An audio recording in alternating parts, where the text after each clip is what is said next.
Captain Hyun-woo stood on the bridge of the UES Guardian's Hope, watching the stars streak past through the viewport. His hands gripped the rail as he studied the formation of ships moving through space around him. 27 vessels made up. This convoy, and every single one carried precious cargo, human lives. The rescue mission had been planned for months.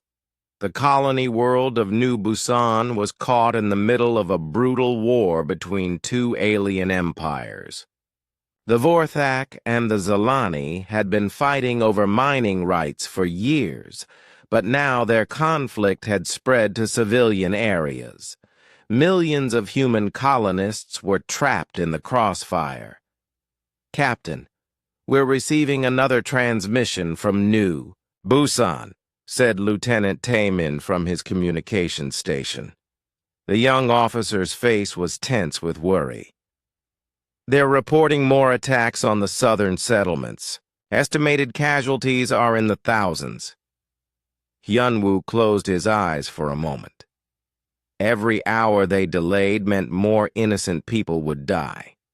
The convoy was already pushing their engines to maximum safe speed, but it still felt too slow. "Any word from the Galactic Council about safe passage?" he asked. "Yes, sir. Both the Vorthak Empire and Zalani Republic have acknowledged our humanitarian status. We have full diplomatic immunity under the Galactic Rescue Protocols. All frequencies are broadcasting our medical and civilian rescue designation." That should have been reassuring.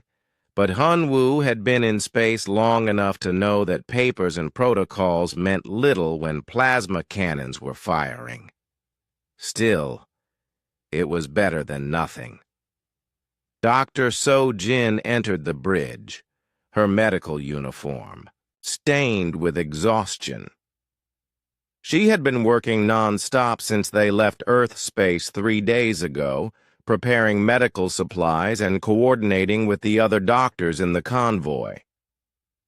"How are the medical preparations going?" Hyun-woo asked her. "We're as ready as we can be," So-jin replied, brushing a strand of dark hair from her face. "Each ship has trauma teams standing by. The hospital ships Mercy and Healing Hand are fully stocked with emergency supplies. We can handle up to 50,000 wounded if necessary." Hyun-woo nodded. 50,000. The number was staggering, but the reports from New Busan suggested they might need every bed and every medical kit they had brought. "What about the transport capacity?" he asked. "The civilian transports can carry 800,000 people if we pack them tight," So-jin said. "It won't be comfortable, but we can get them to safety. The refugee ships are equipped with basic life support and emergency rations for a 2-week journey." Through the viewport, Hyun-woo could see some of those transport ships now. Massive vessels that had been converted from cargo haulers, their hulls painted with bright red crosses to mark them as non-combatant rescue ships. The sight filled him with both pride and worry. "Captain," Taemin called out again, "we're getting a priority message from Admiral Do-hyun on the Resilience. Put him through." The main screen flickered, showing the weathered face of Admiral Do-hyun. The older man commanded the small escort force that accompanied the convoy. 3 destroyers and a handful of frigates. Not much protection against a real military force, but enough to deal with pirates or small raiders. "Hyun-woo, we're approaching the edge of the disputed zone," Do-hyun said. "I'm deploying my ships in standard escort formation. Keep your civilian vessels in the center of the convoy at all times." "Understood, Admiral. Any signs of hostile activity?" Nothing on long-range sensors, but that doesn't mean much in this region. The asteroids and debris fields provide plenty of cover. Stay alert. The transmission ended, and Hyun-woo turned his attention back to monitoring the convoy. Each ship represented thousands of human lives, not just the people they hoped to rescue, but the crew members who had volunteered for this dangerous mission. Lieutenant Tae-min was one of the youngest officers in the convoy, barely 25 years old. He had joined the rescue service after his home colony was devastated by a natural disaster. The experience had changed him, made him determined to help others in crisis. "Sir, I'm picking up distress signals from New Busan," Tae-min reported. "Multiple frequencies. It sounds like the fighting has intensified." Hyun-woo moved to look over the communications officer's shoulder. The signals were fragmentary and filled with static, but the desperation in the voices was clear. Families calling for help. Medical centers reporting overwhelming casualties. Local authorities begging for evacuation assistance. "How long until we reach the system?" Hyun-woo asked his navigator. 14 hours at current speed, Captain." 14 hours. Hyun-woo wondered how many more people would die in that time. The war between the Vorthak and Zalani had been going on for 3 years now, but it had only recently spread to the civilian areas where humans lived. Both alien empires claimed they were trying to avoid human casualties, but their massive weapons didn't discriminate between military targets and schools. Dr. Sojin was studying the latest casualty reports on her tablet. Her expression grew more grim with each page. "The main hospital in New Seoul City has been destroyed," she said quietly. "That's where most of the trauma cases were being treated. We're going to find a lot of people who have been waiting for medical care for days." "We'll handle it," Hyun-woo said firmly. "That's what we're here for." But even as he spoke the words, he felt the weight of responsibility pressing down on him. The convoy represented the largest rescue operation Earth had ever mounted. If they failed, if they couldn't get those people out safely, the consequences would be devastating. The hours passed slowly as they traveled deeper into the disputed region. The convoy maintained perfect formation, each ship following the predetermined flight path that would take them to New Busan as quickly and safely as possible. Tae-min monitored the communication channels constantly, listening for any signs of trouble. The military escort ships reported regular status updates, their sensors sweeping space for potential threats. Everything seemed to be going according to plan. As they entered the New Busan system, Hyun-woo felt a mixture of relief and anticipation. They had made it this far without incident. Now came the real challenge: getting to the planet's surface and evacuating as many people as possible before the fighting made it too dangerous to continue. "Captain," Tae-min called out, his voice filled with excitement. "I'm receiving responses from the planetary authorities. They're organizing civilian gathering points for evacuation. The first groups are already waiting at the spaceports." Through the viewport, New Busan appeared as a blue-green dot that slowly grew larger as they approached. It looked peaceful from this distance. But Hyun-woo knew that down on the surface people were dying while 2 alien empires fought over mineral rights. "All ships, prepare for orbital insertion," he announced over the convoy-wide communication system. "Medical teams to stations. Transport crews, begin pre-evacuation procedures. We're going to get our people out of there.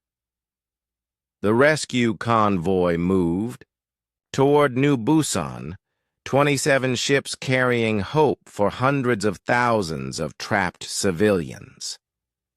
None of them knew that in less than 18 hours, most of these ships would be burning wreckage drifting in space, and the survivors would carry a story of unprovoked brutality that would change the galaxy forever. The evacuation had gone better than anyone expected. For 16 hours, the human rescue convoy worked without stopping. Transport ships landed at spaceports across New Busan, loading desperate families and wounded civilians. Medical teams rushed from one emergency to another, saving lives wherever they could. Dr. So-jin wiped sweat from her forehead as she finished treating a young girl whose leg had been crushed in a building collapse. The medical bay of the Guardian's Hope was packed with injured people, but they were alive. That was what mattered. "Doctor, we need you in Base 7, called Nurse Haewon. "Multiple trauma cases coming in from the northern settlements." So-jin nodded and hurried through the corridors. Every medical ship in the convoy was at maximum capacity, but they kept working. They had saved over 200,000 people so far, with more evacuations planned for the next day. Captain Hyun-woo stood on his bridge, watching the progress reports come in from all 27 ships. The New Seoul, one of their largest, transports had just confirmed another full load of refugees. Families with children, elderly people, wounded soldiers, all of them now safe aboard human vessels. "Captain," Lieutenant Taemin called from his station, "Admiral Do-hyun is requesting immediate communication." The main screen flickered to life, showing the Admiral's face. But something was wrong. Do-hyun looked tense, worried in a way that made Hyun-woo's stomach tighten with fear. "All ships, this is Admiral Do-hyun. We have a situation. My scouts are detecting multiple contacts approaching from the outer system, large signatures moving fast." Hyun-woo felt his blood go cold. "Military ships?" "Confirmed. At least 30. Vessels, heavy class. They're not responding to our identification requests." Do-hyun paused, his expression grim. "Hyun-woo, you need to get the convoy moving. Now!" "What about the people still on the surface? We have evacuation teams down there. Recall them immediately. We're leaving in 1 hour." The next hour was chaos. Emergency signals went out to all ground teams. Transport ships that were half-loaded with refugees had to make the terrible choice to leave or risk everyone aboard. Dr. So-jin coordinated with the other medical officers to transfer the most critical patients to ships that could leave quickly. "This is wrong," she said to Hyun-woo as they watched the last shuttles return from the surface. "There are still thousands of people down there, wounded people who need our help." "I know," Hyun-woo replied, his voice heavy with guilt. "But if we stay, we risk everyone we've already saved." The convoy began moving away from New Busan, 27 ships heavy with refugees and supplies. They were heading for the hyperspace jump point that would take them to safety. Once they reached it, they could jump to Earth space and deliver the evacuated civilians to proper refugee facilities. Admiral Do-hyun's escort ships formed a protective screen around the convoy. The 3 destroyers, Resilience, Defiant, and Stalwart, took positions at the front, while the frigates covered the flanks and rear. It was a standard escort formation designed to protect civilian vessels from raiders or pirates. "Contact bearing 27 Mark IV, reported the sensor operator on the Guardian's Hope. "Multiple ships closing fast." Through the viewport, Hyunwoo could see them now. Dark shapes against the stars, moving with the deadly grace of military vessels. As they came closer, he could make out their design.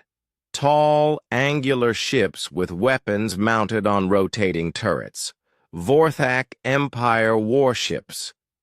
"This is Admiral Do-hyun to approaching vessels." The Admiral's voice came over the communications channel. "This is a humanitarian convoy operating under Galactic Council protection. We are conducting civilian evacuation operations. Please respond." There was no answer. "Vorthak ships. This is Admiral Do-hyun of the Earth Defense Force. We are a medical and refugee convoy. We have no military cargo and pose no threat. Please acknowledge." Still silence. Lieutenant Tae-min was frantically working at his communication station. "Captain, I'm broadcasting on all frequencies. Emergency medical codes, diplomatic immunity signals, civilian rescue identification. They have to know what we are." The Vorthak fleet was close enough now that Hyunwoo could see individual weapon mounts. Massive plasma cannons that could tear through a transport ship's hull like paper. There were over 30 enemy vessels, each one larger and more heavily armed than any ship in the human convoy. "Admiral, they're targeting us," reported a voice from one of the escort destroyers. "Weapons lock detected on multiple contacts." Admiral Do-hyun's voice came through the speakers, calm but urgent. "All civilian ships, begin emergency acceleration toward the jump point. Medical ships, prioritize patient care during acceleration. This is not a drill." The convoy began to move faster, but civilian transports were not built for high-speed maneuvering. The ships packed with refugees could only accelerate so much without risking injury to the thousands of people aboard. "Vorthak Fleet. This is Admiral Do-hyun. We are clearly marked as a medical convoy. Our ships are carrying wounded civilians and refugees. Firing on us would be a violation of galactic law. Please respond." The first plasma bolt came without warning. A brilliant beam of energy that struck the medical ship Mercy directly amidships. The vessel's hull exploded outward in a shower of metal and atmosphere. Emergency pods began launching immediately, but many of them were caught in secondary explosions. Dr. So-jin screamed. She had friends aboard that ship, medical colleagues, who had volunteered for this mission to save lives. Now they were dead or dying in the cold of space. "All ships evasive action!" Admiral Do-hyun shouted. "Convoy vessels, continue toward the jump point. Escort ships, engage the enemy." The space around New Busan erupted in violence. The Vorthak ships opened fire on everything that moved, their plasma cannons reaching out like fingers of death. They targeted the medical ships first, as if the bright red crosses painted on their hulls were aiming points rather than symbols of mercy. The transport New Seoul took a direct hit to its engine section. The ship began tumbling out of control, its hull breached in dozens of places. Hyunwoo watched in horror as escape pods streamed from the dying vessel. Each pod contained families, mothers, fathers, children who had been fleeing the war on New Busan. "Why are they doing this?" Tae-min asked, his voice shaking with shock. "We're not soldiers. We're just trying to help people." Yunwu had no answer. The Vorthak fleet was systematically destroying the convoy, showing no mercy for wounded civilians or medical personnel. Ships that tried to surrender were destroyed anyway. Escape pods were being targeted and vaporized. Admiral Do Hyun's destroyer Resilience charged directly at the enemy fleet, its weapons blazing. The small Earth warship was completely outgunned, but Do Hyun was trying to buy time for the remaining civilian ships to escape. Guardian's Hope, this is Do Hyun. The Admiral's voice crackled through heavy static. My ship is badly damaged. You need to get the survivors out of here.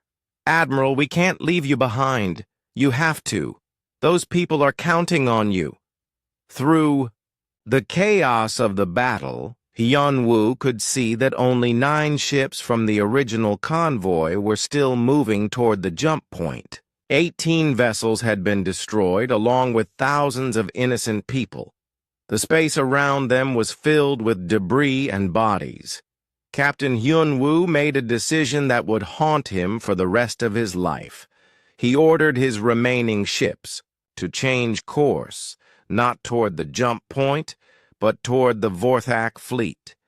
If they were going to die anyway, he would make sure their deaths meant something. The Guardian's Hope accelerated directly at the nearest enemy battleship, its hull groaning under the stress. In the final seconds before impact, Hyunwoo turned to his crew. Tell Earth what happened here, he said quietly. Tell them how these people died. The collision tore both ships apart, but the explosion created enough confusion for 3 of the remaining transports to reach the jump point and escape to hyperspace. Dr. So-jin was among the survivors, her medical ship limping away from the massacre with 200 refugees and the terrible knowledge of what they had witnessed. Behind them, the Vorthak fleet continued firing at debris and escape pods, making sure there were as few witnesses as possible to their unprovoked attack on a humanitarian convoy. The emergency signal reached Earth Defense Command at 0347 hours, Terran Standard Time. General Yoon-ji was pulled from her sleep by the urgent beeping of her secure communicator. What she heard in the next 5 minutes changed everything. Ma'am, we have 3 ships inbound from the New Busan rescue operation, reported Commander Yeon-soo from the Orbital Traffic Control Center. They're requesting immediate emergency docking. The convoy is gone. General Yoon-ji sat up in her bed, fully awake now. What do you mean, gone? 24 ships destroyed, ma'am. The survivors are requesting immediate medical assistance and priority communication with Earth Command. They say the Vorthak attacked without warning. Within an hour, the 3 surviving ships had docked at Luna Station. Dr. So-jin was among the first to be debriefed, her face pale with shock and exhaustion. She sat across from General Eun-ji in a small conference room, her hands shaking as she tried to explain what had happened. They targeted the medical ships first, So-jin said, her voice barely above a whisper. The Mercy was clearly marked. Red crosses on every side, broadcasting medical frequencies. They destroyed it in the first volley. General Yoon-ji leaned forward. Doctor, I need you to be very clear about this. Are you certain the Vorthak ships could see your medical markings? They were close enough to count the rivets on our hulls, So-jin replied, her voice growing stronger with anger.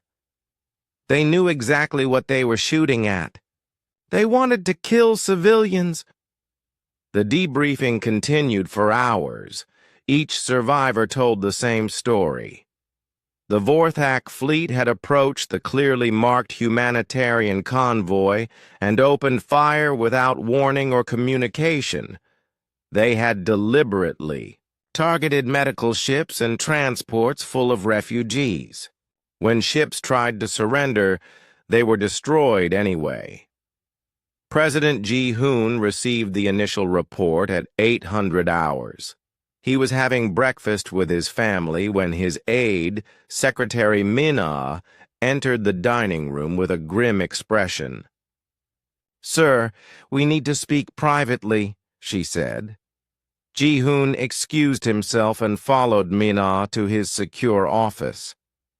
What he read in the next few minutes made his stomach turn with rage and disgust. 24 ships destroyed. Over 100,000 refugees and rescue personnel killed.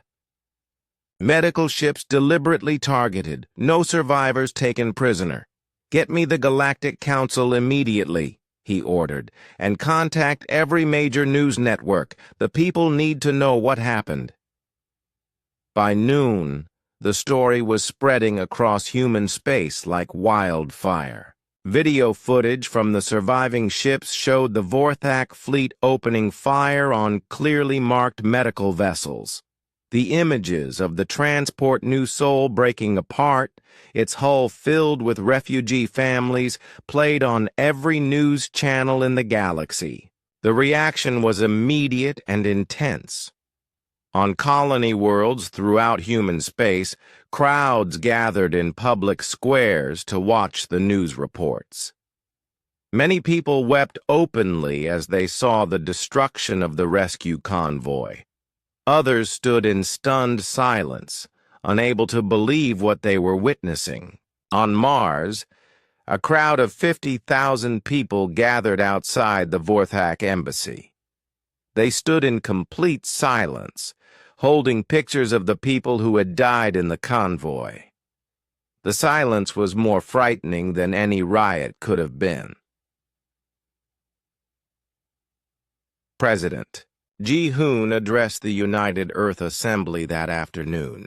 The Great Hall was packed with representatives from every human world, their faces reflecting the anger and grief of their constituents.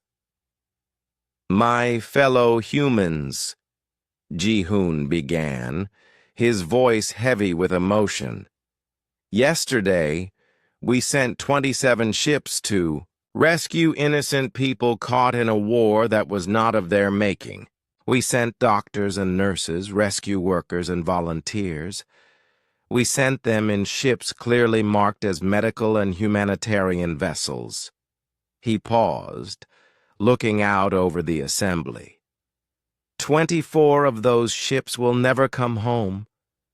Over 100,000 people died yesterday, killed by an enemy that showed no mercy to wounded civilians or medical personnel.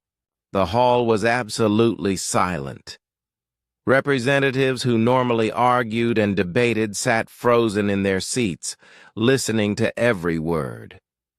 "The Vorthak Empire has committed an act of unprecedented barbarism," Ji-hoon continued. "They have violated every law of civilized warfare. They have shown the galaxy what they truly are, not a legitimate government, but a criminal organization that murders refugees and medical personnel." Meanwhile, General Yoon-ji was meeting with Earth's top military commanders. The mood in the secure briefing room was unlike anything she had experienced in her 30-year career. These were professional soldiers, trained to remain calm under pressure. But the footage from New Busan had shaken them to their core. "The Galactic Council is meeting in emergency session," reported Admiral Sang-ho, head of the Earth Fleet.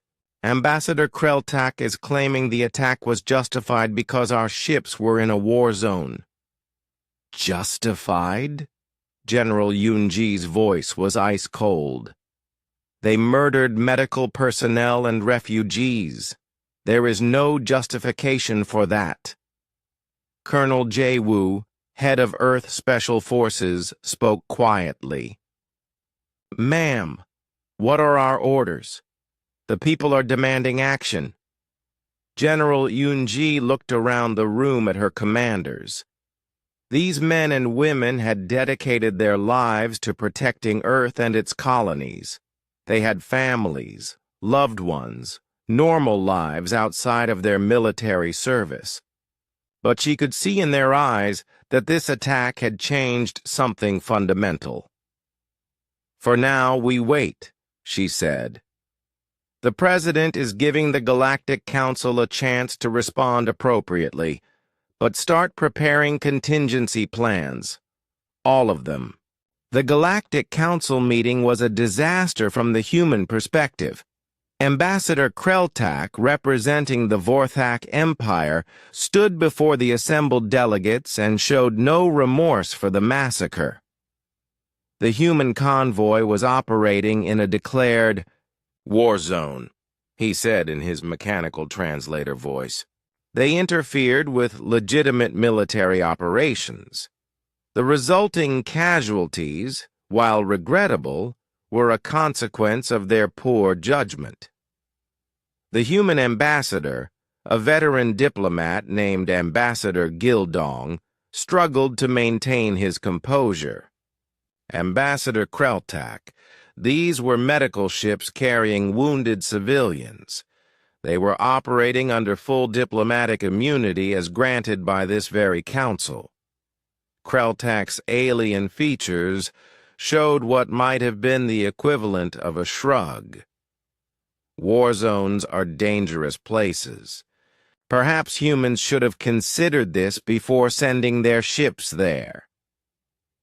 The other species on the council sat in uncomfortable silence. Many of them privately agreed that the attack was wrong, but the Vorthak Empire was one of the most powerful military forces in the galaxy. No one wanted to antagonize them over what they saw as a human problem. The final vote was devastating. The council issued a formal censure of the Vorthak Empire, essentially a strongly worded letter with no consequences. They refused to impose sanctions, restrict Vorthak military operations, or demand compensation for the massacre. When the news reached Earth, the reaction was immediate and explosive. Protests erupted on every human world. On Luna, angry crowds surrounded the Galactic Council embassy, demanding that Earth withdraw from the organization entirely. Dr. So-Jin appeared before a joint session of the Earth Assembly, her testimony broadcast live across human space. Her voice was steady now, strengthened by righteous anger. "I watched the Mercy die," she said, looking directly into the cameras. "I watched as they targeted a ship full of wounded children and elderly refugees. The Vorthak knew exactly what they were doing. They wanted to kill as many innocent people as possible." She paused, her hands clenched into fists. "And now, the Galactic Council tells us it was our fault for being there. They tell us that murdering medical personnel is an acceptable cost of doing business." The testimony went on for hours. Survivor after survivor told their story to the Assembly and to the watching galaxy. The message was clear. The Vorthak had committed an act of unprecedented evil, and the galaxy's response had been to blame the victims. That night, President Ji-hoon met with his closest advisors in the secure situation room beneath the presidential palace. The group included General Yoon-ji, Admiral Sang-ho, Intelligence Director Park Soo-min, and Secretary of State Lee Hyo-jin. "The people are demanding action," Secretary Lee reported. "Every colony government is asking what we're going to do. They want justice for those people who died. President Ji-hoon looked around the table. These were his most trusted advisors, people who had helped guide Earth through dozens of crises. But nothing had prepared them for this. "General, what are our military options?" he asked. General Yoon-ji opened a secure tablet and began reading from classified reports. "Limited, sir. The Vorthak Empire has over 5,000 ships in their active fleet. We have maybe 800 that could be considered combat-ready. Then we're outgunned." "In a conventional conflict, yes, sir." General Yoon-ji paused, her expression unreadable. "But there are other options. Unconventional options." The room fell silent. Everyone present knew what she was referring to. The classified projects that Earth had been developing in secret for decades. Weapons and technologies that other species didn't know existed. "How long would you need?" President Ji-hoon asked quietly. "Give me 6 months, and I can give you options that will surprise everyone." President Ji-hoon looked around the table one more time. The faces looking back at him were filled with determination and cold anger. The massacre at New Busan had awakened, something in humanity that had been sleeping since they first. 6 months after the massacre at New Busan, the galaxy watched as humans continued their diplomatic protests. President Ji-hoon gave speeches at the Galactic Council. Ambassador Gil-dong filed formal complaints about Vorthak violations of humanitarian law. Human colonies organized peaceful demonstrations demanding justice. What the galaxy did not see was happening in the shadows. Deep beneath the surface of Titan, Admiral Sung-ho walked through corridors that officially did not exist. The facility was called Research Station Alpha 7 on the public records, listed as a mining operation. In reality, it was the heart of Project Prometheus, humanity's most classified military program. "Show me the current status," Admiral Sung-ho said to Dr. Min Jung, the head of Earth's Advanced Weapons Division. Dr. Min Jung led him to a massive underground hangar. What Admiral Sung-ho saw there made him smile for the first time since New Busan. Rows of sleek black spacecraft unlike anything in the known galaxy. They were smaller than traditional warships, but the weapons mounted on their hulls looked deadly. "The Ghost-class stealth fighters are ready for deployment," Dr. Min Jung explained. 48 ships total. They use quantum field generators to bend light around their hulls. Even at close range, enemy sensors will have trouble detecting them. Admiral Sung-ho walked closer to examine one of the ships. The hull seemed to shift and blur as he looked at it, like trying to focus on something underwater. "What about the new destroyers?" "Follow me," Dr. Min Jung said, leading him to another section of the hangar. "The Phantom-class destroyers are our crown achievement. Complete invisibility to all known sensor types, and they're fast, faster than anything the Vorthak have ever built." Admiral Sung-ho nodded with satisfaction. For 20 years, Earth had been secretly developing these technologies while the galaxy dismissed humans as primitive newcomers. Every insult, every condescending comment from alien species had been carefully noted and used as motivation. Meanwhile, on the other side of the solar system, Colonel Jae-sung was conducting training exercises that would have terrified anyone who witnessed them. His Special Forces unit, designated Task Force Reaper, was practicing operations that no military manual had ever described. Remember, the enemy believes humans are emotional and unpredictable, Colonel Jae Sung told his assembled soldiers. This is their weakness. They expect us to fight like angry animals. Instead, we will be cold, precise, and absolutely merciless. The training facility on Ceres looked like a standard military base from the outside. Inside, it was something much more frightening. Soldiers practiced combat techniques designed specifically for fighting Vorthak anatomy.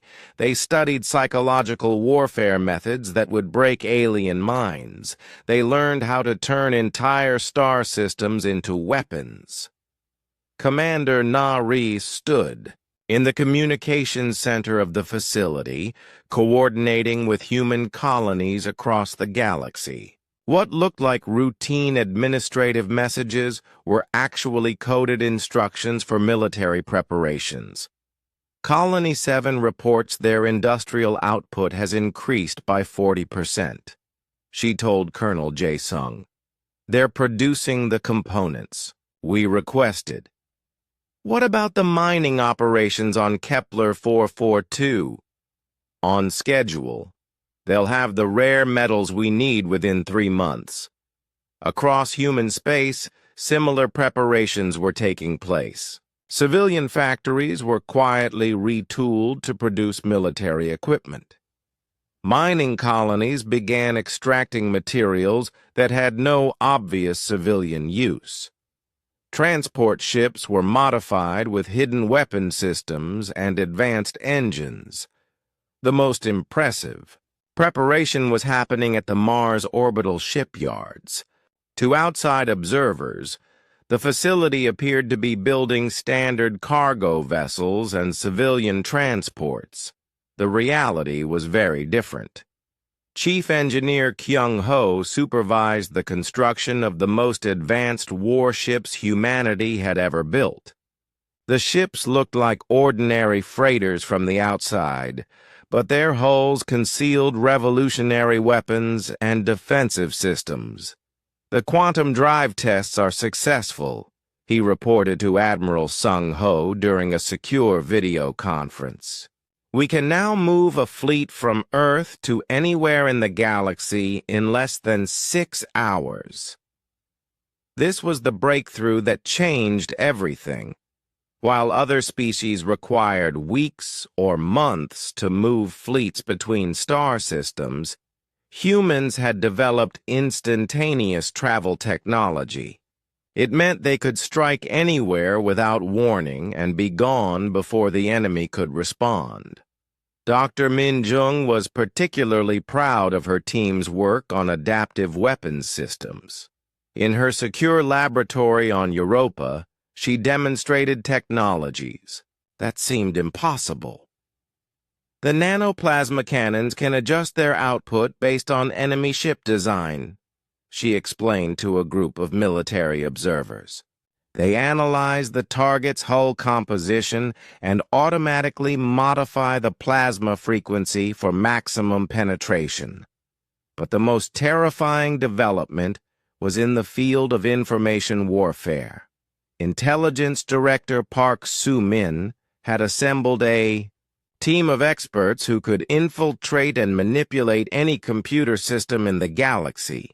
We can take control of enemy ships, disable their weapons, even turn their own defensive systems against them, he explained during a classified briefing. The Vorthak rely heavily on automated systems. That dependence will become their downfall. The psychological preparation was just as important as the technological advances. Dr. So Jin, the survivor from the New Busan massacre, had become a symbol of human determination. She traveled to military bases across human space, speaking to soldiers about what she had witnessed. They showed no mercy to wounded civilians, she told a group of Marines on Luna Base. They targeted medical ships deliberately. They wanted to kill as many innocent people as possible. When your time comes to face them, remember that. Remember what they did to helpless refugees. The soldiers listened in silence, their faces hard with controlled anger. These were not the same humans, who had joined the galactic community with hopes of peaceful cooperation. The massacre had forged them into something different, something focused and deadly. General Yunji coordinated all of these activities from her command center deep beneath the Rocky Mountains. The facility had been built during Earth's early space expansion period, designed to survive direct nuclear attack. Now it served as the headquarters for humanity's preparation for total war. "Status report," she requested during the daily command briefing. "Ghost-class fighters are fully operational," reported Admiral Sung-Ho. "Phantom-class destroyers will be ready for deployment within the month. Special Forces teams are trained and positioned," added Colonel Jae-sung. "We have assets in place near every major Vorthak military installation." Commander Nari provided the intelligence update. "Enemy fleet movements are being monitored continuously. We have infiltrated their communication networks. When you give the order, we can blind and confuse them before they know we're there." General Yunji studied the holographic display that showed the positions of human and Vorthak forces throughout the galaxy. To any outside observer, it looked like humanity was hopelessly outgunned. The reality was very different. "What about the other species?" she asked. "Any indication they suspect what we're doing?" Intelligence Director Park Soo-min shook his head. "They still see us as the grieving victims of New Busan. The Galactic Council thinks our diplomatic protests are the extent of our response.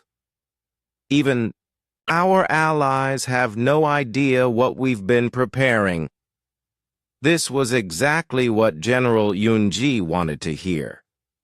Humanity's greatest advantage was that everyone underestimated them. The galaxy saw humans as emotional, unpredictable, and technologically inferior. They were about to learn how wrong they had been. President Ji-hoon visited the command center regularly, reviewing progress reports and approving new operations. The weight of leadership was heavy on his shoulders, but the memory of New Busan kept him focused.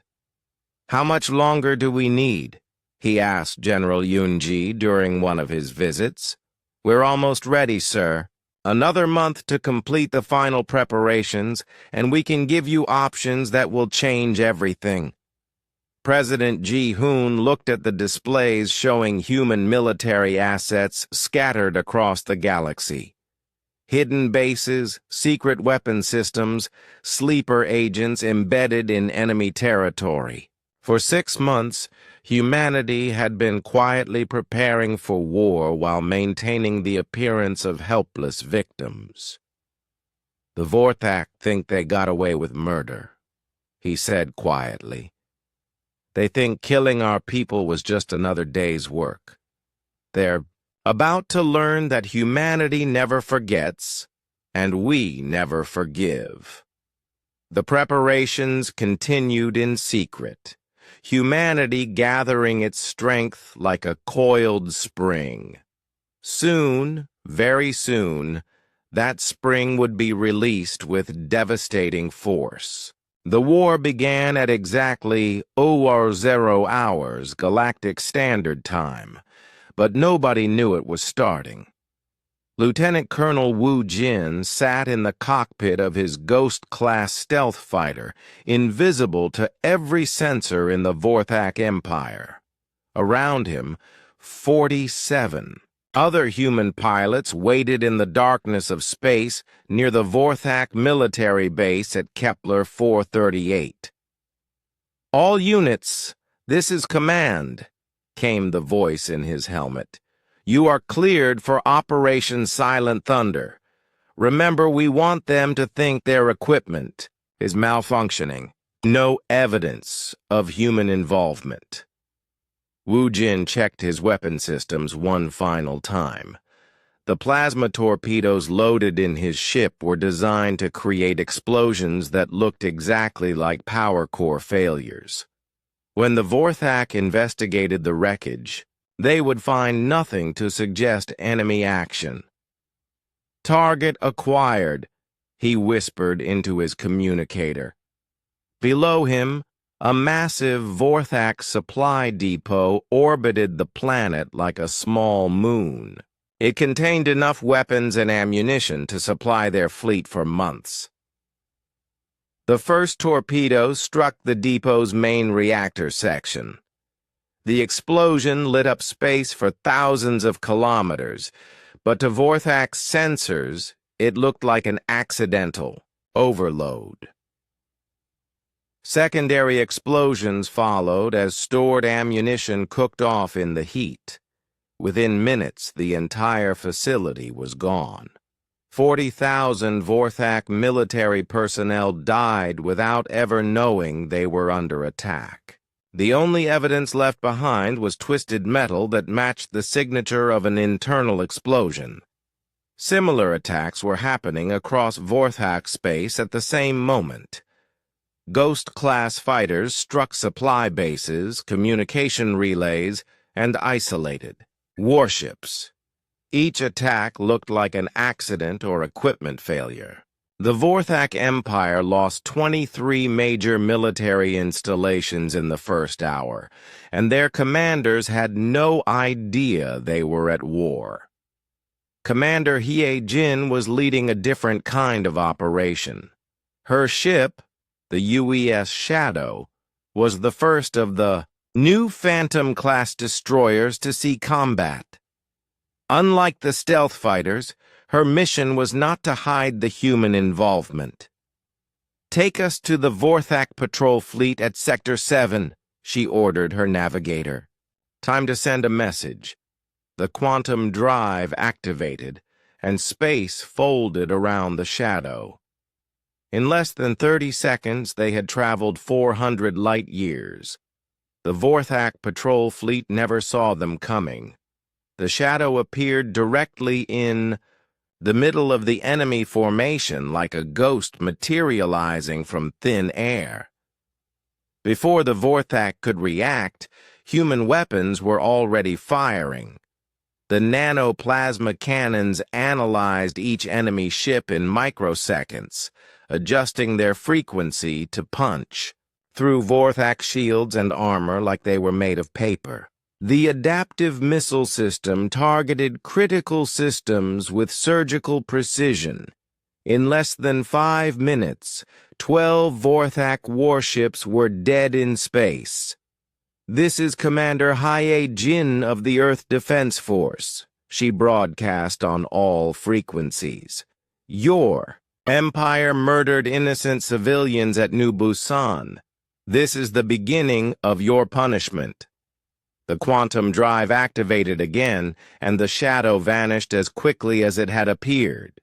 The surviving Vorthak ships were left staring at the wreckage of their companions, trying to understand what had just happened, but the most important target was still to come.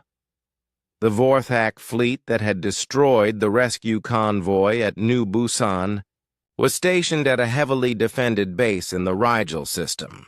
Admiral Kethvar, the commander who had given the order to fire on the medical ships, felt secure behind his fortress of weapons platforms and shield generators.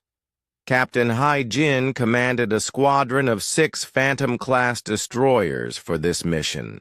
Each ship carried enough firepower to destroy a battleship, but they remained completely invisible to enemy sensors. "Remember," Captain Hye Jin told his squadron commanders, This is personal. These are the ships that murdered our people. I want every single vessel in that fleet destroyed. No survivors, no escape pods, no mercy. The attack began with the base's defensive platforms. The stealth destroyers appeared inside the shield perimeter like deadly phantoms, their weapons already charged and ready. The first salvo destroyed every defensive weapon before the Vorthak could even sound an alert. Admiral Kethvar was drinking ceremonial wine in his quarters when the alarms finally started screaming. He rushed to the command bridge of his flagship, demanding to know what was happening. "Unknown vessels inside the perimeter," his tactical officer reported. "They're targeting our ships directly." On the main screen, Admiral Kethvar watched his fleet being systematically destroyed. The human ships moved with impossible speed and precision, appearing from nowhere to deliver devastating attacks before vanishing again. "How many attackers?" he demanded. "Unknown, sir. Our sensors cannot track them. They appear to be using some kind of stealth technology we've never encountered." Admiral Kethvar felt a cold fear growing in his chest. He had commanded Vorthak fleets for 30 years, but he had never seen anything like this. The enemy ships fought like they knew exactly where each Vorthak vessel would be before it moved. "Sir, we're receiving a transmission." The communications officer reported. "Put it through." Captain He-Jin's face appeared on the screen, his expression cold and determined. "Admiral Kethvar, I am Captain He-Jin of the Earth Defense Force. You are the commander who ordered the attack on our rescue convoy at New Busan." Admiral Kethvar's blood turned to ice. "Impossible. Earth doesn't have the technology to—" "You murdered over 100,000 innocent people," Captain He-Jin continued, his voice cutting through the Vorthak's protests. "Refugees, medical personnel, volunteers who were trying to save lives. Today, you answer for those crimes." The transmission ended and the human attack intensified. One by one, the ships of Admiral Kethvar's fleet were hunted down and destroyed. The Vorthak tried to fight back, but their weapons couldn't hit targets they couldn't see. Admiral Kethvar's flagship was saved for last. Captain He-Jin wanted the Vorthak commander to watch his entire fleet die before joining them. As the final escort vessel exploded in a ball of plasma, the 6 human destroyers materialized around the flagship in perfect formation. "This is for the people you murdered at New Busan," Captain He-Jin said over the communications channel. The concentrated fire from 6 Phantom-class destroyers tore the Vorthak flagship apart in seconds. Admiral Kethvar had just enough time to understand that Earth's retaliation had begun before the plasma storm consumed his ship. The psychological impact of these attacks was immediate and devastating. Across the Vorthak Empire, military commanders received confused reports of mysterious equipment failures and impossible enemy attacks. Supply bases were exploding without warning. Patrol fleets were being destroyed by invisible attackers. Emperor Vrextal summoned his military advisors to an emergency meeting in the imperial capital. The reports they brought made no sense. "How can an entire supply depot just explode?" the Emperor demanded. "How can enemy ships appear inside our defensive perimeters without being detected?" General Thekmor, the Empire's top military strategist, studied the data with growing confusion. "My Emperor, the humans should not possess this level of technology. Our intelligence reports indicated they were decades behind us in military capability. Then explain these attacks. I cannot, my Emperor. The evidence suggests the humans have developed stealth and propulsion technologies far beyond anything we thought possible. They appear to be striking at will throughout our territory. Emperor Vrextal felt a rare emotion: fear. The Vorthak Empire had conquered dozens of species through superior technology and ruthless tactics. But now they faced an enemy that could strike anywhere without warning and disappear before retaliation was possible. "What are our losses?" he asked. General Techmore consulted his reports. 23 supply bases destroyed, 47 ships lost to mysterious attacks. The entire Rigel system fleet has been eliminated. Total casualties are approaching 200,000 personnel. The Emperor was silent for a long moment. The attack on the human rescue convoy had killed 100,000 people. Now the humans had killed twice that number in their first day of retaliation, and they were just getting started. "Recall all patrol fleets to defended systems," the Emperor finally ordered, "and send a message to the Galactic Council. Tell them we are prepared to discuss the New Busan incident." But it was too late for discussions. In the depths of space, more Ghost-class fighters were moving toward their targets. Captain Heejin's destroyers were already positioning for their next strike, and somewhere in human space, General Unji was reviewing reports with cold satisfaction. The first phase of Operation Justice had exceeded all expectations. The Vorthak Empire was reeling from attacks they couldn't understand or prevent, but this was only the beginning. The humans had learned patience during their 6 months of secret preparation. Now they would teach the galaxy what happened when you murdered innocent people and thought you could get away with it. The war for New Busan had begun, and humanity intended to finish it completely. Emperor Vrextal stood in the command center of his war palace, staring at reports that made no sense. In 3 weeks, the human attacks had crippled half of his empire's military infrastructure. Supply lines were cut. Communication networks were down. Entire fleets had simply vanished without sending distress signals. "This is impossible," he snarled at his assembled generals. "Humans are primitive. They have barely been in space for 200 years. How can they be doing this to us?" General Thekmore approached cautiously. The Emperor had executed 2 military advisors in the past week for bringing bad news. "My Emperor, perhaps we underestimated their capabilities. The evidence suggests they have been hiding advanced technology.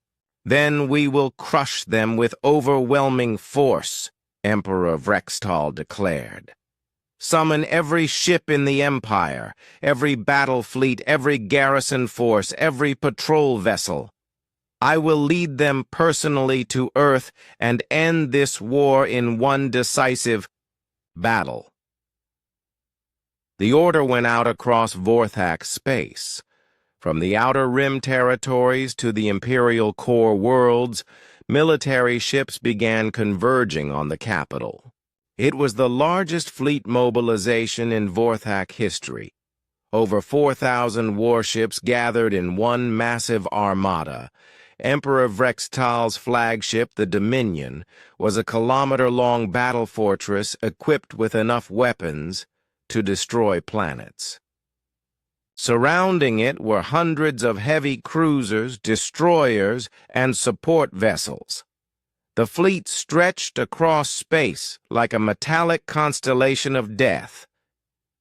We will show the galaxy what happens to those who defy the Vorthak Empire, the Emperor announced to his fleet commanders. When we finish with Earth, no species will ever dare to challenge us again. But Earth was ready for them. Admiral Dongwu stood in the command center of Luna Base, watching sensor reports as the massive Vorthak fleet prepared to enter hyperspace. Intelligence assets throughout the Empire had been tracking the mobilization for days. They're bringing everything they have, reported Commander Yeon-su. 4,200 ships confirmed. The Emperor himself is commanding from the Dominion. Admiral Dongwu smiled grimly. The Vorthak were making exactly the mistake humanity had hoped for. By concentrating their entire fleet in one location, they had made themselves vulnerable to the kind of coordinated attack that human forces specialized in. Signal all units, he ordered. Operation Revelation is now active. Show them what Earth is really capable of. The Vorthak fleet entered hyperspace, confident in their overwhelming numerical superiority. Emperor Vrextal sat on his command throne, already planning the victory celebrations that would follow Earth's destruction. The journey to the Sol system would take 6 days at maximum hyperspace speed. They never made it. The fleet was halfway through their journey when space itself seemed to turn against them. Human ships appeared from quantum drive jumps at dozens of locations throughout the formation. But these were not the small stealth fighters or destroyers that had been harassing Vorthak territory. These were warships the size of Vorthak battle cruisers, heavily armed and shielded. Major Su Young commanded one of the new Titan-class battleships that materialized directly above the Vorthak flagship.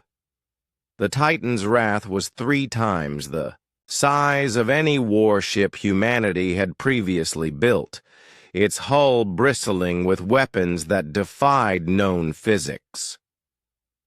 "Target the command ship," she ordered her weapons officer. "Let's introduce the Emperor to human engineering." The gravitational beam. Cannon fired, creating a focused field of twisted space-time that simply deleted sections of the Dominion's hull. The Vorthak flagship's shields, designed to stop energy weapons and kinetic projectiles, were completely useless against weapons that manipulated the fundamental forces of reality. Emperor Vrextal felt his massive ship shudder under impacts unlike anything in his experience. Emergency reports flooded in from every section. The forward weapon batteries were gone, not destroyed, but simply no longer there, as if they had been erased from existence. "How many enemy ships?" he demanded. "Unknown, my Emperor," his tactical officer replied, his voice shaking with fear. "They appear to be using the same stealth technology as before, but these ships are much larger. Our sensors detect at least 50 major vessels, but there could be more." On the main display, Emperor Vrextal watched his supposedly invincible fleet being systematically destroyed by an enemy that shouldn't have existed. The human ships moved through his formation like predators among prey, their weapons cutting through Vorthak armor and shields as if they were made of paper. Commander Nari led a squadron of the new Wraith-class cruisers through the heart of the enemy formation. These ships were equipped with phase shift technology that allowed them to become temporarily intangible, passing through solid matter before solidifying inside enemy hulls. "Execute Phase Strike Alpha," she ordered her squadron. 6 human cruisers, vanished from normal space and reappeared inside the largest Vorthak battleships. The enemy vessels exploded from within as the human ships materialized in their reactor cores and weapon magazines. The Vorthak fleet began to panic. Their formation broke apart as ships tried to escape the impossible enemy that could appear anywhere and strike from any direction. But the humans had prepared for this moment for months. Every escape route was blocked by more human vessels. Colonel Seok Jin commanded the Psychological Warfare Division of the human fleet. His job was not to destroy enemy ships, but to break the will of their crews. His ships broadcast images from the New Busan massacre on every Vorthak communication frequency. "This is what your empire did to our people." His voice carried across space to every Vorthak vessel. "You murdered innocent civilians. You targeted medical ships full of wounded refugees. Today, you learn the cost of that choice." The images of burning rescue ships and dying refugees played continuously, reminding every Vorthak soldier why this battle was happening. The psychological impact was devastating. Many Vorthak crews simply abandoned their posts, unable to fight while watching the evidence of their empire's crimes. Emperor Vrextal realized his position was hopeless when his own flagship began breaking apart around him. The human weapons were systematically dismantling the Dominion piece by piece, as if the attackers wanted him to suffer before he died. "Send a surrender message," he ordered desperately. "Tell them we will negotiate. Tell them we will pay compensation. For the convoy." "My Emperor, they are not responding to surrender signals," his communications officer reported. "They appear to be jamming all our transmissions except for their psychological warfare broadcasts." Major Su Young's voice came through the static on the emergency frequency. "Emperor Vrextal, this is Major Su Young of the Earth Defense Force. You wanted to destroy our homeworld. You wanted to show the galaxy what happens to those who defy your empire. Instead, today you learn what happens when you murder our civilians." The Dominion's main reactor began to overload as human weapons tore through the containment systems. Emperor Vrextal had minutes, perhaps seconds, before his flagship was completely destroyed. "How?" he gasped into his communicator. "How is this possible? Our intelligence said humans were decades behind us in technology." "Your intelligence was wrong," Major Su Young replied coldly. "We've been developing these weapons for 20 years, waiting for the right moment to reveal them. You gave us that moment when you murdered innocent people at New Busan. The battle, if it could be called that, lasted 4 hours. When it was over, the pride of the Vorthak Empire was floating wreckage. Over 4,000 ships had been reduced to metal debris and expanding gas clouds. The few hundred vessels that escaped did so only because the humans allowed them to leave, carrying news of the disaster back to Vorthak space. Emperor Vrextal's body was found in the wreckage of his command throne, killed when his flagship's reactor finally exploded. The ruler who had ordered the massacre of human civilians was dead, along with most of his military leadership. The news of the fleet's destruction reached the Vorthak capital 12 hours later. When the surviving ships limped home with their reports of impossible human technology and devastating losses, panic spread through the empire like wildfire. But the humans were not finished. Admiral Dongwu's fleet having completely annihilated the Vorthak's main military force, began moving toward the enemy's core systems. The time for surgical strikes and hidden attacks was over. Now came the demonstration of what total human warfare looked like. Intelligence Director Park Soo-min activated sleeper agents that had been placed throughout Vorthak space months earlier. Communication networks began failing across the Empire.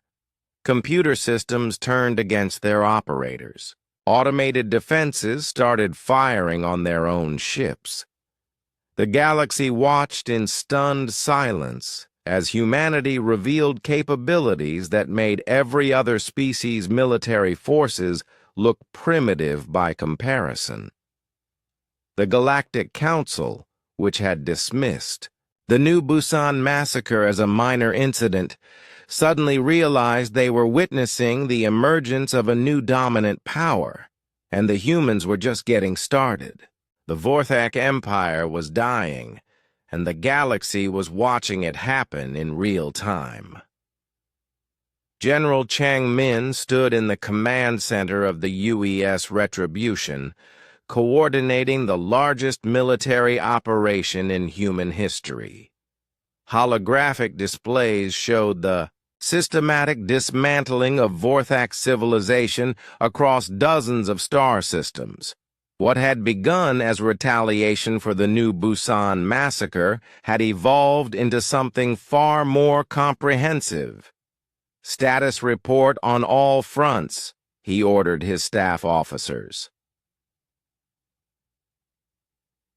Commander. Yujin stepped forward with the latest intelligence updates. "The Vorthak core worlds are in complete chaos, sir. Their government collapsed after news of the Emperor's death reached the capital. Military commanders are fighting each other for control while our forces advance on all major population centers." General Chang Min studied the tactical display. Red markers showed Vorthak positions, steadily shrinking as blue human forces moved deeper into enemy territory. But this was not a traditional conquest. The humans were not interested in occupying Vorthak worlds or ruling their people. They had a very different plan. "What about their industrial capacity?" he asked. "Completely eliminated, sir. Colonel Seok Jin's infiltration teams have destroyed every major manufacturing facility in the Empire. Their ability to produce military equipment has been reduced to zero. This was the key to understanding human strategy. While other species would have focused on capturing territory or forcing surrender, humanity was methodically erasing the Vorthak Empire's ability to function as a military power. Every shipyard, every weapons factory, every training facility was being systematically destroyed. Commander Yujin continued her report. "The quantum virus has spread through their entire computer network. Dr. Minjung's team estimates that 90% of Vorthak technology is now under our control. Their own defensive systems are targeting their ships. The quantum virus was perhaps the most terrifying weapon in humanity's arsenal. It could infiltrate any computer system in the galaxy, turning advanced technology against its users. Vorthak warships found their weapons firing on their own allies. Planetary defense systems targeted civilian transports instead of human attackers. Colonel Seok Jin appeared on the main communication screen from his position aboard the stealth carrier, Silent Justice. His special forces teams had been operating deep behind enemy lines for weeks, striking at targets that conventional fleets could never reach. "General, we've completed Phase 7 operations," he reported. "All Vorthak military academies have been eliminated. Their officer training program no longer exists. We estimate it would take them 50 years to rebuild their command structure, assuming they survive long enough to try. This was the human approach to warfare, not just defeating the enemy's current forces, but ensuring they could never threaten anyone again. Every institution that supported Vorthak military power was being systematically destroyed. What about civilian casualties? General Chang Min asked. Despite their overwhelming anger at the New Busan massacre, humanity still maintained ethical standards in warfare.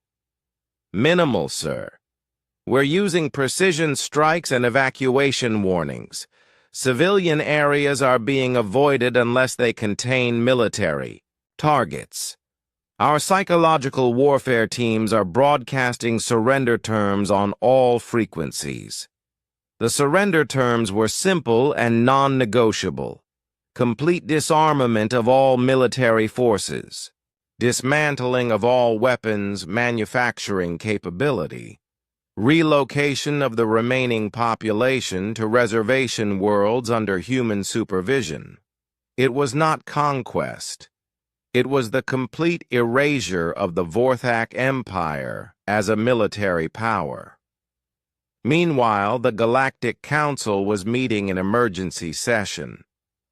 Representatives from dozens of species watched in horror as humanity demonstrated military capabilities that made their own forces look like children with toy weapons.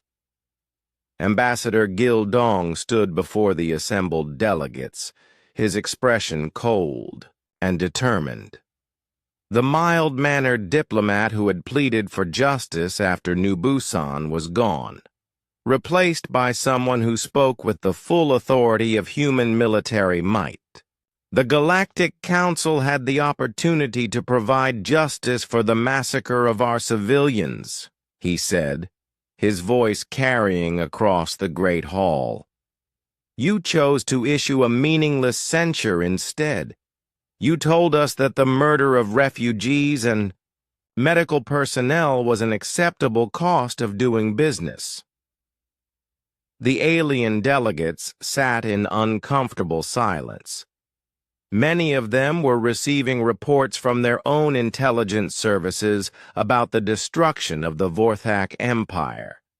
The humans were demonstrating military technology and strategic thinking that was decades ahead of anything the galaxy had seen. Ambassador Gildong, interrupted the Zalani representative. Surely there can be a negotiated settlement. The Vorthak Empire is willing to pay reparations for the New Busan incident. Ambassador Gildong's expression did not change. The time for negotiations ended when they fired on medical ships.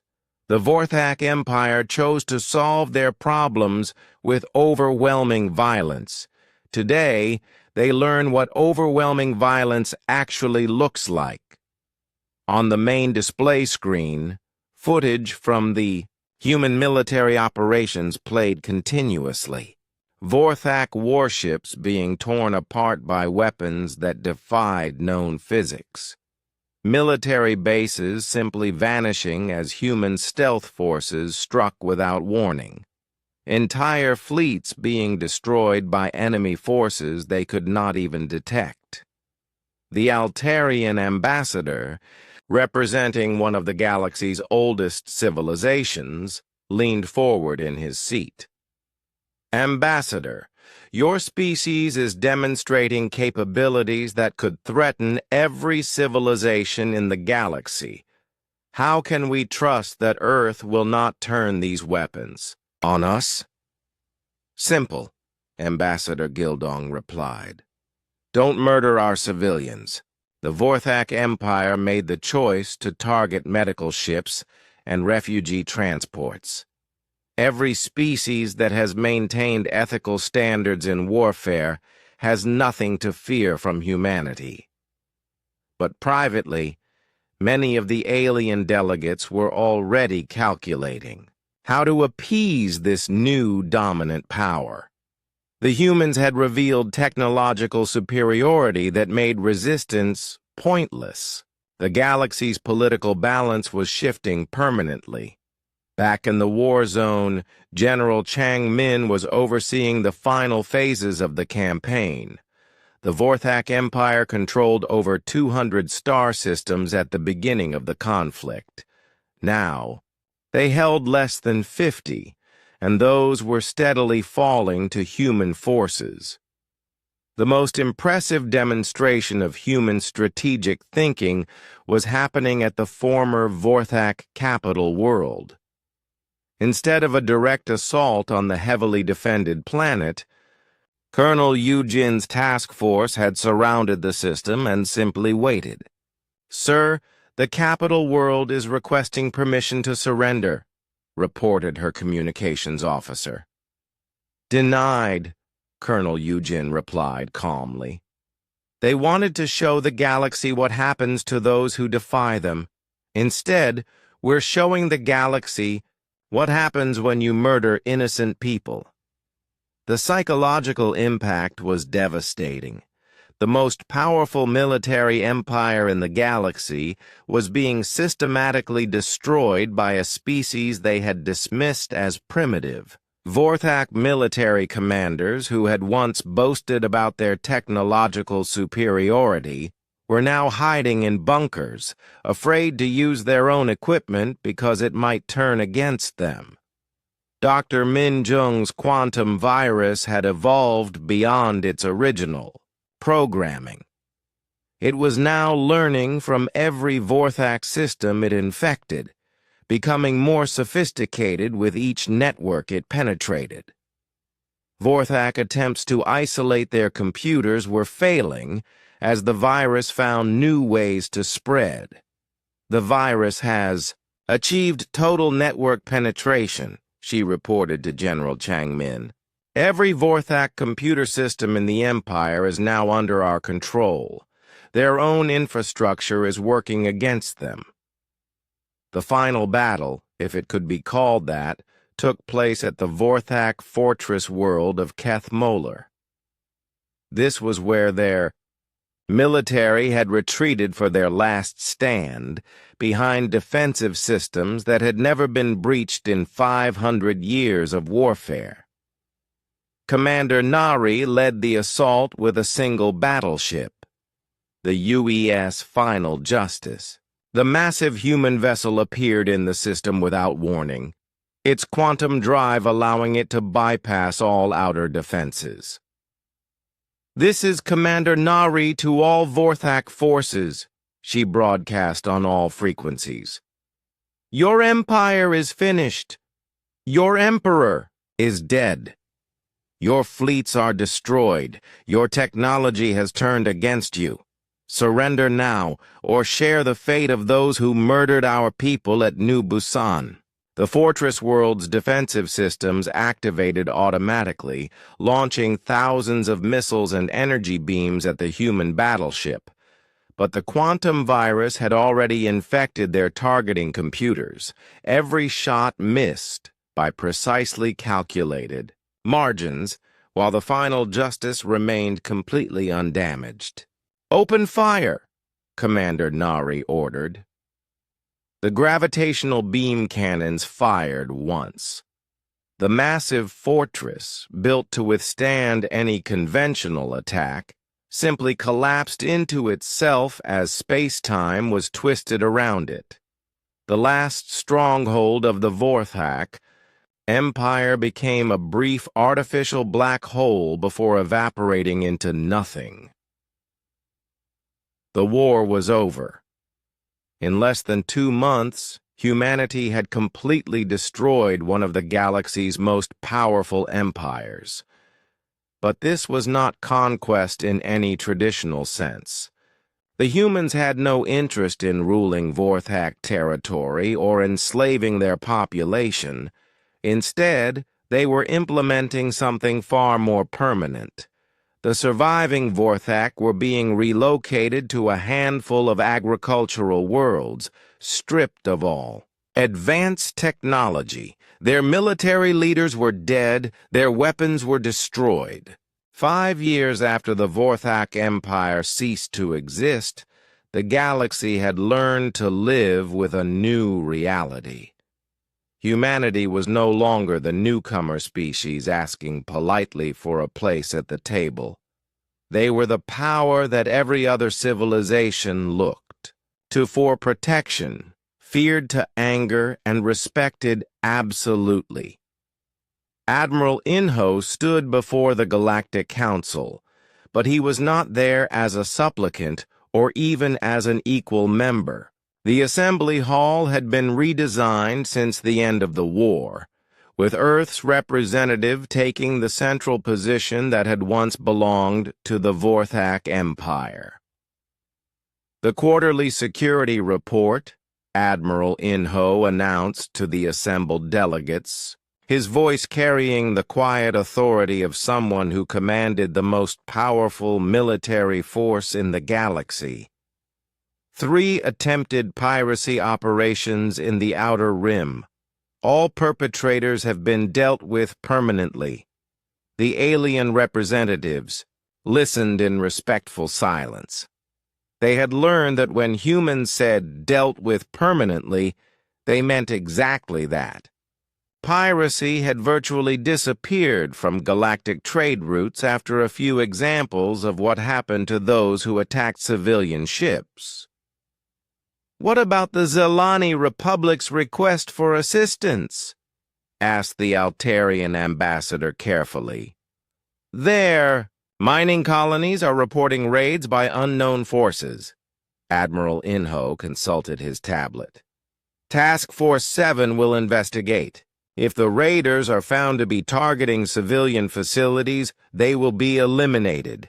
If they are only attacking military targets, we will offer mediation services." This was how the galaxy worked now. Humanity had appointed itself as the arbitrator of interstellar conflicts, and no one dared to disagree. The alternative was to face the same fate as the Vorthak Empire. Dr. So-Jin walked through the corridors of the New Busan Memorial Station, a massive facility built in Earth orbit to honor those who had died in the Convoy massacre. The station served multiple purposes. It was a hospital, a refugee center, and a training facility for humanitarian workers.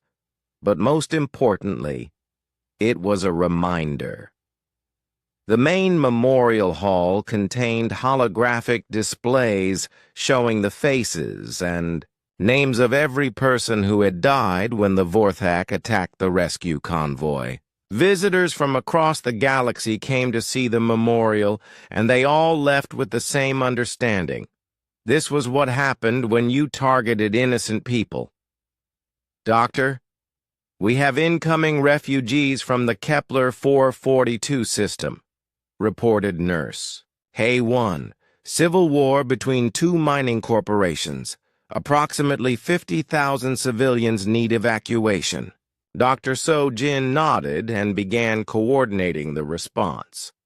Within hours, a new humanitarian convoy would be assembled and dispatched to the crisis zone.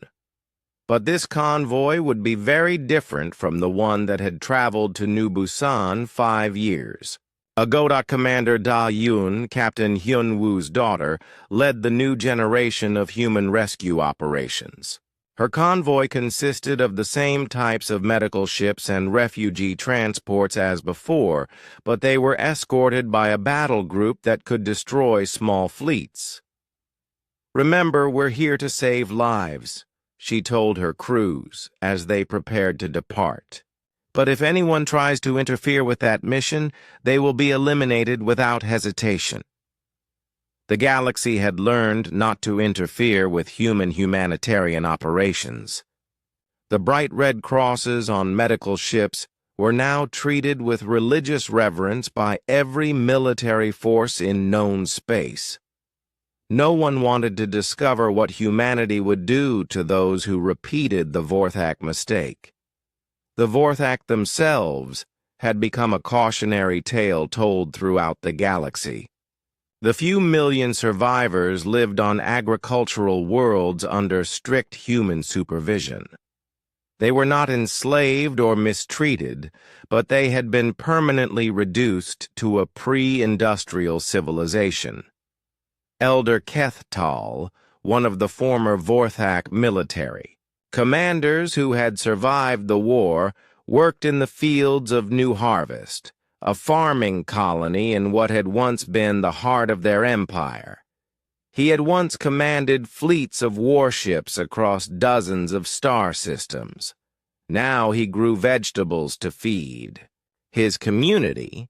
"Tell me about the old days, grandfather," said young Veltar, a Vorthak child who had been born after the war ended. Kethtal looked at the child with sad eyes. "The old days were full of pride and violence, little one. We thought we were strong because we could destroy things. The humans taught us that true strength comes from protecting others, not harming them." The child listened with wide eyes. Stories of the Empire were forbidden in Vorthak schools now, replaced with lessons about agriculture, peaceful cooperation, and the consequences of violence against innocents. Meanwhile, in the former Vorthak capital system, human engineers were completing an ambitious project.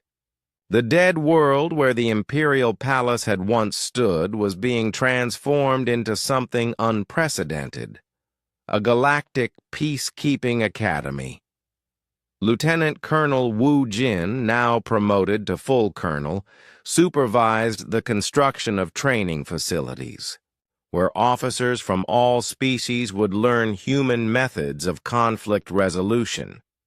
The curriculum was simple but effective: protect civilians, negotiate when possible, and eliminate threats to innocent people with overwhelming force. "The first class of cadets arrives next month," he reported to General Yunji during a secure communication. "Representatives from 47 different species. They're all here to learn how we maintain galactic security." General Yunji, now Supreme Commander of Human Defense Forces, reviewed the Academy plans with satisfaction.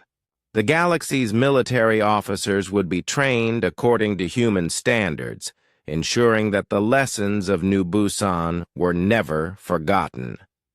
The economic transformation was just as dramatic as the military changes. Human technology, no longer hidden, had revolutionized galactic civilization. Quantum drive systems made trade instantaneous between star systems. Gravitational manipulation had solved energy crises on hundreds of worlds.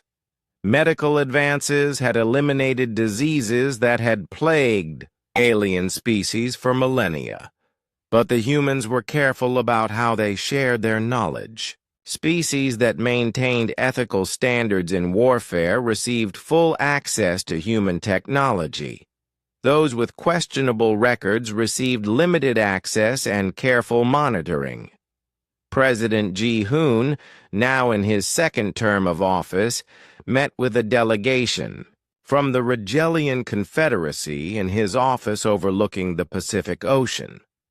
The Retalians had requested access to human quantum drive technology for their merchant fleet.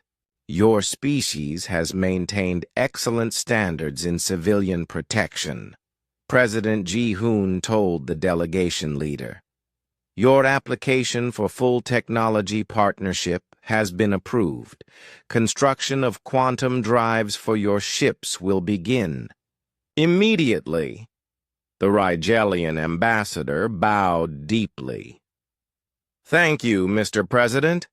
The Confederacy will not forget Earth's generosity." But it wasn't generosity.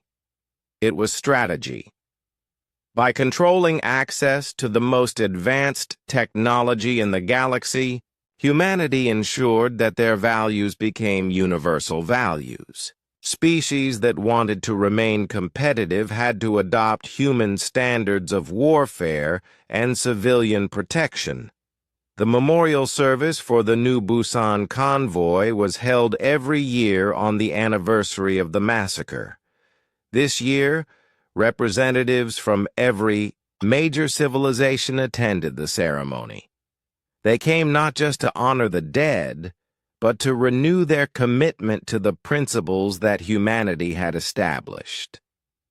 Dr. So-jin gave the memorial address, standing before the assembled diplomats and military officers. Her hair was gray now, but her voice remained strong and clear.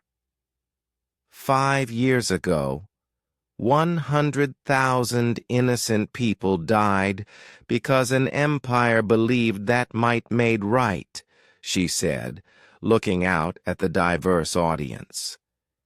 Today, we live in a galaxy where protecting civilians is not just a moral choice but a practical necessity. No species can survive if humanity decides they are a threat to innocent life. The audience listened in absolute silence. Even the most powerful military commanders in the galaxy understood that they served at humanity's pleasure. The balance of power had shifted permanently. The people who died in that convoy did not die in vain, Dr. So-jin continued. Their sacrifice created a galaxy where medical ships are sacred, where refugee convoys are protected, and where those who target civilians face absolute destruction. After the ceremony, Ambassador Gildong met with his counterparts from other species. The conversations were cordial, but carried an underlying tension. Everyone understood that humanity's patience was not unlimited. The Vorthak thought they could murder our people and face no consequences. Ambassador Gildong reminded the gathered diplomats. They learned that humanity never forgets and never forgives crimes against innocents. I trust that lesson has been well learned by all civilized species. The message was clear. The galaxy now operated according to human rules, enforced by human power. Species that protected civilians and maintained ethical standards prospered under human protection. Those that chose violence against innocents faced complete annihilation. Commander Da-un's rescue convoy returned from Kepler 442 with 50,000 saved lives and another successful mission completed. As her ships docked at New Busan Memorial Station, she thought about her father and the crew members who had died to make this moment possible. The galaxy was not perfect, but it was just. Pirates feared to attack civilian ships. Military commanders protected medical facilities. Refugee convoys traveled safely under the protection of human fleets. Captain Hyun Woo and his crew had not died in vain. Their sacrifice had created a galaxy where humanity's greatest strength